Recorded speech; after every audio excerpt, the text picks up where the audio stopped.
let's just say you got a really good hand, and let's say that when you take stuff, you're going to gain 30 pounds of muscle, which would still be tremendously difficult. But let's just say that was true. That's what you get. That's what you get when you take you take testosterone. Let's just say you take just testosterone, and maybe you mix in a little bit of auxiliary stuff here and there, but you're not really getting into taking growth hormone and insulin and stuff. That's all you get is that one card to play one time. So yes, it will help. It will change your metabolism a bit, but it's not going to do the stuff. It's not going to turn you into all of a sudden, having some of the fantastic physiques. You're not going to look like Callum von Mager because you run a cycle. I mean, you're not going to be anywhere near that. So I think that sometimes people think that they're going to take stuff and that it's going to do this or that, or they discredit, people that take stuff and think they don't have to play by the same rules. But you still do, and genetics might help you get around some of the rules, but still not really. You still have to be very disciplined. I think this is a very interesting subject. Before we discuss it further, we should mention there are these studies, that where they give people 500 to 600 milligrams of testosterone and the person will gain muscle over a period of 12 weeks or whatever without training, right? So I think that sometimes makes people think, but that doesn't continue. That's what we're trying to point out. So you might get increased glycogen retention, a little bit more muscle gain, and then it will level off unless you have the same stimuli that you would be using if you're natural, which is training, eating, sleeping, so on. And steroids can't change the biology of your body in the sense that rules change. Like steroids don't make it such that I don't go to the gym, or steroids don't make it such that if I overtrain, I continue gaining muscle. If you overtrain with steroids, which maybe bodybuilders don't do as often, but a powerlifter can do that. He can overtrain his nervous system. He'll regress at some point. So the principles are still the same. I agree with you. On this topic though, tell me about something. I've met some people from West Side when I used to go to the Arnold in Ohio and stuff like that. And I always try to ask, I'm one of those guys that asks everybody what they're on. So I always try to ask this stuff. I want to ask you general principles. So generally maybe in powerlifting or maybe particularly in West Side Barbell, are there certain compounds compared to bodybuilding that are preferred? So for example, I've heard that at West Side Barbell, people really like equipoise. A lot of people use a gram or 2 grams of equipoise, like higher doses. Are these rumors? What's true? What drugs do they prefer, powerlifters? And then what doses do you sometimes hear of? Like the extreme ones, not the, because I've heard some crazy, but nobody believes me. Every time I tell people about powerlifters doses, I never have a powerlifter to agree with what I'm saying. So I'm curious what your experiences have been. Yeah, 2,500 pound total, back in the day would mean that you would take 2,500 milligrams of whatever you can get your hands on. So you would, and that would be in total, maybe with some orals thrown on top. But basically, powerlifters really like the things that are kind of opposite of what a bodybuilder, somebody that's going into competition, would want. A bodybuilder does not want not a whole lot of estrogen production. They want to take primobolan and masteron and testosterone, winstrol, trenbolone, all the things that kind of harden up the body. Whereas a powerlifter, powerlifters got big old faces and round bellies, and they look like their body's going to explode with power, Yeah. And they look very bloated on the food that they eat, bloated on carbs, as I like to call it. Yeah. You want that water retention. Powerlifters for many years, a lot of the ones that I've known over the years, it was like no one ever took an estrogen blocker. Everyone's like, no, I want the estrogen. Estrogen helps make you strong. It gives you that little bloat, and that bloat kind of gives you a little extra pushing, a little extra cushion for the pushing. So yeah, powerlifters. There's a lot of things. It also sensitizes the androgen receptor and increases IGF-1. Like if you ever seen a blood work of somebody with very low estradiol and they're taking GH, it's interesting. Usually their IGF-1 doesn't go as high.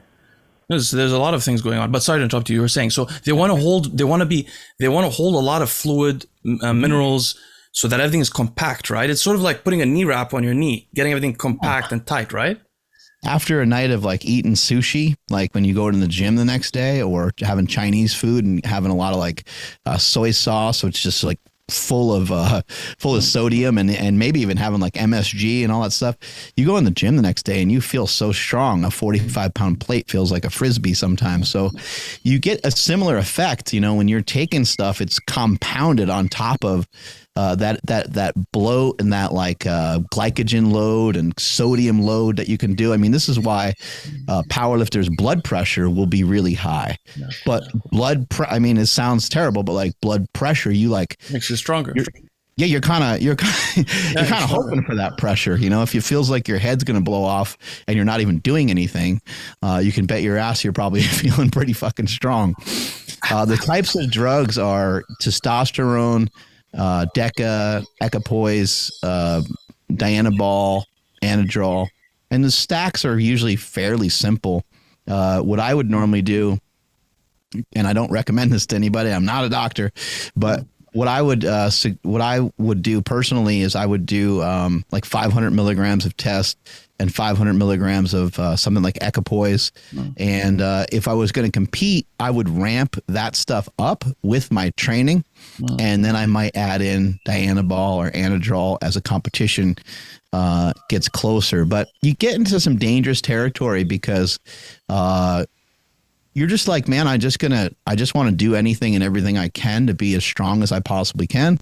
And so you just think like shoveling in more of this stuff is going to be better for you, but it negatively impacts your sleep. It negatively impacts your eating. And when your sleep and eating are compromised, you can't do half the stuff that you're supposed to do. It's hard to even just get through a full training cycle without hurting yourself. And I think a lot of it has to do with just taking way too much stuff. You end up in an overtrained state because it's impossible to eat when you have that much orals going through your body, because I don't know what they do to your stomach, but they kind of screw them up.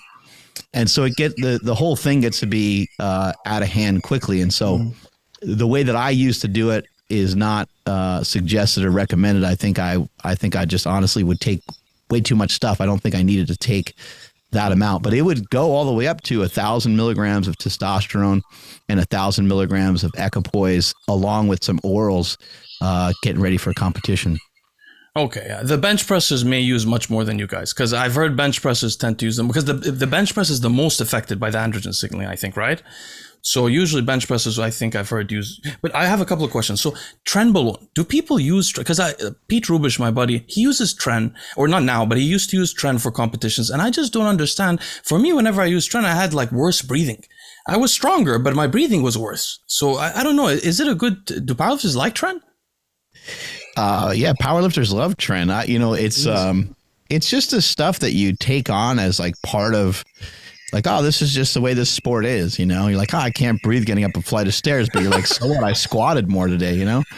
And why would you guys ever, I mean, from my experience, I've never found strength gains from the Anabol like Anadrol. For me, Anadrol was like it's obviously very poisonous for the liver. Just for people to know, Anadrol can cause liver cancer, has done it many times in history, so be careful. But Anadrol for me was like power in a pill. And I would get immediately stronger after I took it. And I never tried very high doses, but curious, does everybody prefer Anadrol in powerlifting, or are there people who prefer the Anabol? And are there non-responders to Anadrol? Like Pete Rubish, for example, says he's a non-responder to Anadrol. Dake said doesn't get stronger at all. Yeah, no, I always liked Anadrol.